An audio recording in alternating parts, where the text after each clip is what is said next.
ಆತ್ಮೀಯ ಬಂಧುಗಳೇ, ಮಹಾಭಾರತ ಉದ್ಯೋಗ ಪರ್ವ. ಇದರಿಂದ ಹಸ್ತಿನಾಪುರದಲ್ಲಿ ಶ್ರೀಕೃಷ್ಣನ ಸ್ವಾಗತದ ತಯಾರಿ ಮತ್ತೆ ಕೌರವರ ಸಭೆಯಲ್ಲಿ ಪರಾಮರ್ಶೆ, ಈ ವಿಷಯದ ಬಗ್ಗೆ ನಾವು ಇವತ್ತು ತಿಳ್ಕೊಳ್ಳೋಣ.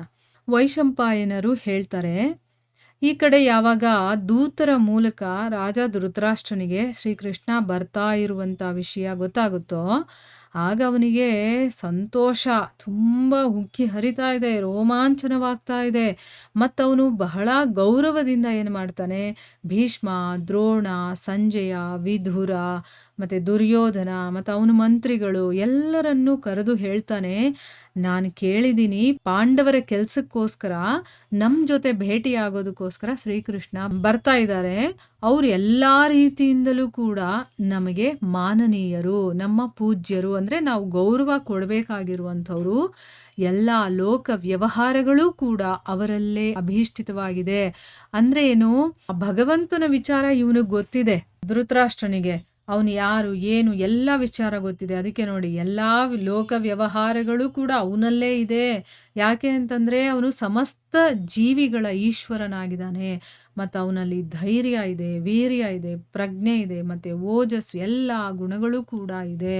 ಅವನು ಸನಾತನ ಧರ್ಮ ರೂಪನಾಗಿದ್ದಾನೆ. ಅಂದರೆ ಅವನೇ ಸನಾತನ ಧರ್ಮ, ಆ ಧರ್ಮವೇ ಒಂದು ರೂಪವನ್ನು ತಗೊಂಡಿದ್ದಾನೆ ಅಂತ ಹೇಳ್ತಾ ಇದ್ದಾನೆ. ಅದಕ್ಕೋಸ್ಕರನೇ ಎಲ್ಲ ರೀತಿಯಿಂದಲೂ ಕೂಡ ಅವನು ಗೌರವಕ್ಕೆ ಯೋಗ್ಯನಾಗಿದ್ದಾನೆ. ಅವನಿಗೆ ಕಂಪ್ಲೀಟ್ ಎಲ್ಲ ರೀತಿಯ ಗೌರವನೂ ಸಿಗಬೇಕು. ಈಗ ಕೆಲವೊಂದು ಕ್ವಾಲಿಟೀಸ್ ಇದ್ದಾಗ ಅವರವರಿಗೆ ಗೌರವ ಕೊಡುವಂತಹ ರೀತಿ, ಆ ವಿಧಾನ ಬೇರೆ ಬೇರೆ ಆಗಿರುತ್ತೆ. ಆದರೆ ಇಲ್ಲಿ ಇವನಿಗೆ ಎಲ್ಲ ರೀತಿಯ ಗುಣಗಳು ಇರೋದ್ರಿಂದ ಎಲ್ಲ ರೀತಿಯ ಗೌರವಕ್ಕೂ ಕೂಡ ಅವನು ಯೋಗ್ಯನಾಗಿದ್ದಾನೆ. ಆಮೇಲೆ ಅವನು ಸತ್ಕಾರ ಮಾಡೋದ್ರಲ್ಲೇ ನಮಗೆ ಸುಖ ಅನ್ನೋದಿದೆ. ಯಾರು ಅವನಿಗೆ ಗೌರವ ಕೊಡೋದಿಲ್ವೋ ಅವರೆಲ್ಲ ದುಃಖಕ್ಕೆ ನಿಮಿತ್ತರಾಗ್ತಾರೆ. ಅಂದರೆ ಅವನಿಗೆ ಯಾರು ಅಸತ್ಕಾರ ಮಾಡ್ತಾರೋ, ಅವನಿಗೆ ಸತ್ಕಾರವನ್ನು ಮಾಡೋದಿಲ್ವೋ ಅಂಥವರೆಲ್ಲ ದುಃಖಕ್ಕೆ ಒಳಗಾಗ್ತಾರೆ. ನಮ್ಮ ಸತ್ಕಾರದಿಂದ ಏನಾದರೂ ಆ ಕೃಷ್ಣ ಸಂತುಷ್ಟನಾದರೆ ಸಮಸ್ತ ರಾಜರ ಹಾಗೆ ನಮ್ಮ ಎಲ್ಲ ಅಭೀಷ್ಟಗಳು ಕೂಡ ಸಿದ್ಧವಾಗ್ಬಿಡುತ್ತೆ. ನಾವೇನು ಅಂದ್ಕೊಂಡಿದ್ದೀವೋ ಅದೆಲ್ಲ ಆಗ್ಬಿಡುತ್ತೆ. ಅವನನ್ನು ಸಂತುಷ್ಟಗೊಳಿಸ್ಬೇಕು. ಅವನೇನಾದರೂ ಸಂತೋಷಪಟ್ಟು ಅವನು ತೃಪ್ತಿ ಪಟ್ಟ ಅಂತಂದರೆ ನಾವು ಏನು ಅಂದ್ಕೊಂಡಿದ್ದೀವೋ ಅದೆಲ್ಲ ನಮಗೆ ಸಿಗತ್ತೆ.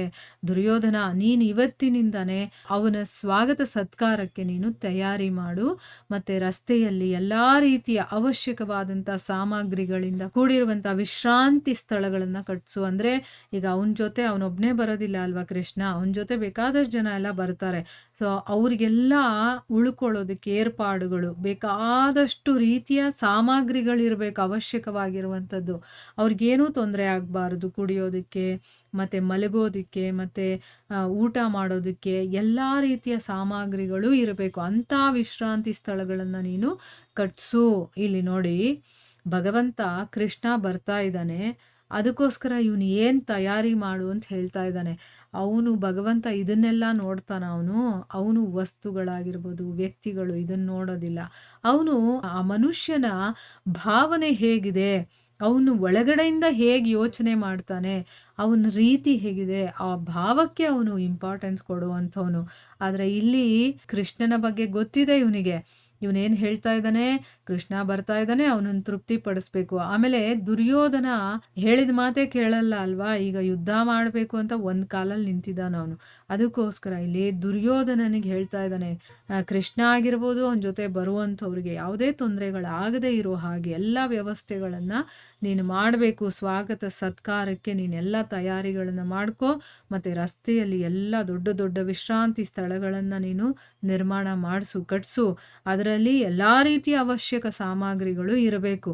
ನೀನು ಯಾವ ರೀತಿ ಉಪಾಯ ಮಾಡಬೇಕು ಅಂತಂದರೆ, ಕೃಷ್ಣ ನಿನ್ನನ್ನು ನೋಡಿ, ನಿನ್ನ ಮಾಡ್ತಾ ಇರುವಂಥ ಕೆಲಸ ನೋಡಿ ನಿನ್ನ ಮೇಲೆ ಅವನು ಪ್ರಸನ್ನನಾಗಬೇಕು, ಸಂತೋಷ ಪಡಬೇಕು, ಖುಷಿ ಪಡಬೇಕು.